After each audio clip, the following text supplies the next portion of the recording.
बेटा आज हम पढ़ने जा रहे हैं शिवाजी के अंतर्गत प्रशासन और राजस्व व्यवस्था। पिछले लेक्चर में हमने पढ़ा था कि शिवाजी के अंतर्गत किस तरीके से मराठा सरदारों को एकत्र करके मराठा साम्राज्य की स्थापना करी गई थी। ठीक है, तो अब हम शिवाजी के अंतर्गत उनका प्रशासन और उनकी राजस्व व्यवस्था के बारे में चर्चा कर लेंगे। चलिए देखते हैं। एडमिनिस्ट्रेशन एंड रेवेन्यू सिस्टम किसका? शिवाजी का। ठीक है, चलिए देखते हैं। तो सबसे पहले देखेंगे केंद्रीय प्रशासन। केंद्रीय प्रशासन, केंद्रीय प्रशासन की मुख्य विशेषता है अष्टप्रधान। ठीक है, अष्टप्रधान।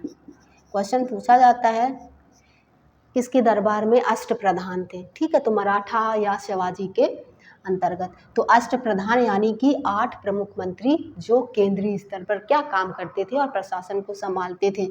देखिएगा कौन कौन से थे, उनके नाम देख लेते हैं। उनके नाम या उनकी पोस्ट का क्या नाम था। सबसे पहले पेशवा, ये क्या था? ये राजा का ये प्रधानमंत्री था।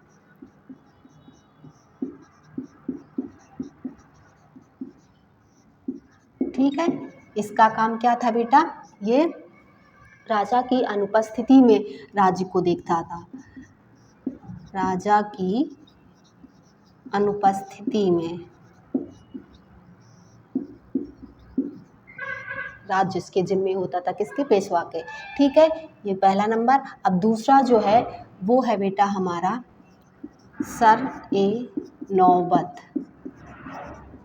सर-ए-नौबत जो है ये था मुख्य सेनापति।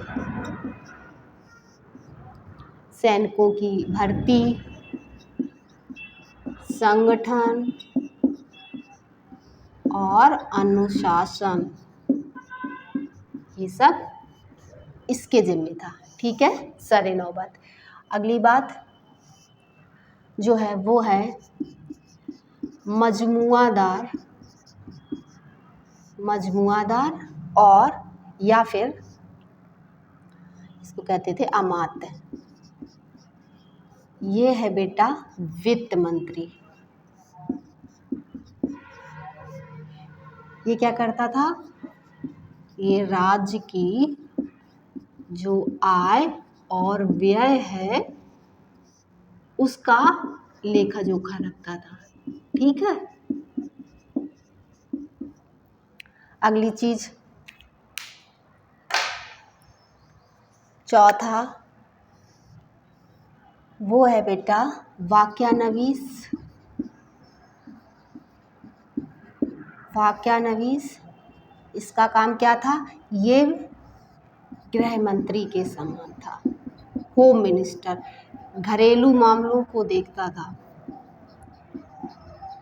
ठीक है, जैसे हम अगर कहें सूचना और गुप्तचर संबंधी मामले।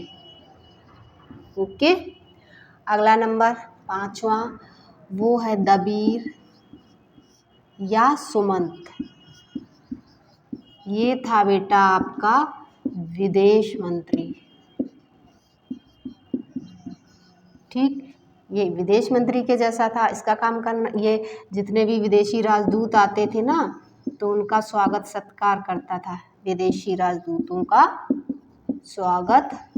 इसके अलावा कहीं पर अगर कोई संधि होनी है तो संधि विग्रह के मामले में राजा से सलाह मशविरा करता था। ठीक है, चलिए कितने हो गए? 5।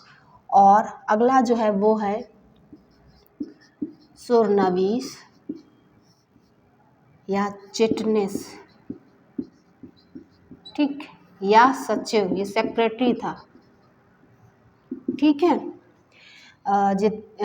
इसे कहेंगे हम राजकीय पत्र व्यवहार का काम करता था। ठीक है, या जितने भी शाही आदेश हमें अगर कहें इसके द्वारा तैयार किए जाते थे। ठीक, अब अगला जो है वो है पंडित राव। ये धार्मिक मामलों का प्रमुख था, नाम से ही समझ आ रहा है। और आखिरी न्यायाधीश, ये भी आपको समझ आ रहा है, ये है बेटा जज। जितने भी सैनिक और असैनिक मामले हैं सब उनका निपटारा करना, उनमें निर्णय देना इसका काम था। हालांकि शिवाजी से नीचे था ये न्यायाधीश, ठीक। तो इस तरीके से हमने आठों प्रधानमंत्री जो हैं मंत्री या अष्टप्रधान को हमने देख लिया।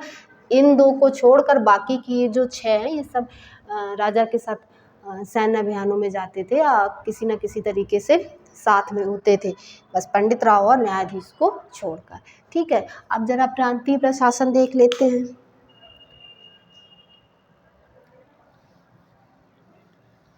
प्रांतीय प्रशासन, शिवाजी के समय प्रांत को सूबा कहते थे, ठीक है। क्या कहते थे? सूबा। प्रांत को सूबा कहा जाता था और सूबे का विभाजन जो होता था वो महल में होता था और महल में अधिकारी होता था सर हवलदार, ठीक है। और महल का विभाजन होता था आपका तरफ में अधिकारी होता था हवलदार, ठीक है। फिर आता था तरफ का विभाजन मौजा और इसी को कहते थे गांव, सबसे छोटी इकाई प्रशासन की। और यहाँ पे होते थे अधिकारी पाटिल होता था और इसकी सहायता के लिए कुलकर्णी, ठीक है। तो ये हमने देख लिया इनका बाकी केंद्रीय प्रशासन के बाद किस तरीके से प्रशासन चलता था, ठीक। अब यहीं पे हम सैन्य प्रशासन की चर्चा कर लेते हैं, ठीक है। तो शिवाजी की सेना में दो तरीके की सेना थी। कौन कौन सी? पहला, एक तो पैदल सैनिक और दूसरे थे अश्वरोही या अश्वसेना, ठीक है। शिवाजी की मृत्यु के समय सेना में लगभग 1 लाख पैदल सैनिक थे, ठीक है। कब? शिवाजी की मृत्यु के समय। अब अश्वरोही सेना जो है और ये जो पैदल सैनिक है इसका ये 6 स्तर की पैदल सेना होती थी, ठीक है। अब 6 स्तर हम यहाँ नहीं चर्चा कर पाएंगे, वीडियो लंबा जाएगा, ठीक है। अश्वरोही सेना भी 2 तरीके से विभाजित थी। पहला पागा या बरगीर और दूसरा सिलहदार। पागा या बरगीर क्या थे? ये बेटा स्थाई सैनिक थे। ये स्थाई यानी राजकीय घुड़सवार थे। इनको नियमित वेतन मिलता था। क्या मिलता था? नियमित वेतन, और जो भी सैन्य साजो सामान है वो राज्य की तरफ से उपलब्ध कराए जाते थे, ठीक है, राज्य की तरफ से। और सिलहदार कैसे हैं? ये अस्थाई हैं। इनको कब बुलाया जाता था? जब आवश्यकता होती थी तब इनको बुला लिया जाता था। इनको बेटा घोड़ा और बाकी का जो सैन्य साजो सामान है उनको राज्य नहीं देता था, ये अपना खुद का लेके आते थे। सैन्य साजो सामान क्या है? स्वयं का। और इनको नियमित वेतन भी नहीं होता था। इनको लड़ाई भत्ता, जैसे जिस युद्ध में जा रहे हैं तो उसी युद्ध का भत्ता मिलता था, ठीक है। तो ये हमने बात कर ली उनके अश्वरोही सेना की। इसके अलावा शिवाजी ने नौसैनिक बेड़े भी बनाए थे, यानी कि उनकी नौसेना भी थी। उनके बहुत सारे उन्होंने वो बनवाए थे दुर्ग, समुद्र में थे कई दुर्ग उनके, ठीक है। तो इस तरीके से हमने सैन्य प्रशासन भी डिस्कस कर लिया। अब आज हमारा बेटा आर्थिक व्यवस्था नहीं हो पाएगा, वीडियो लंबा हो जाएगा। हम अगले लेक्चर में अर्थव्यवस्था को देख लेंगे, ठीक है। मिलते हैं नेक्स्ट लेक्चर में। Thank you.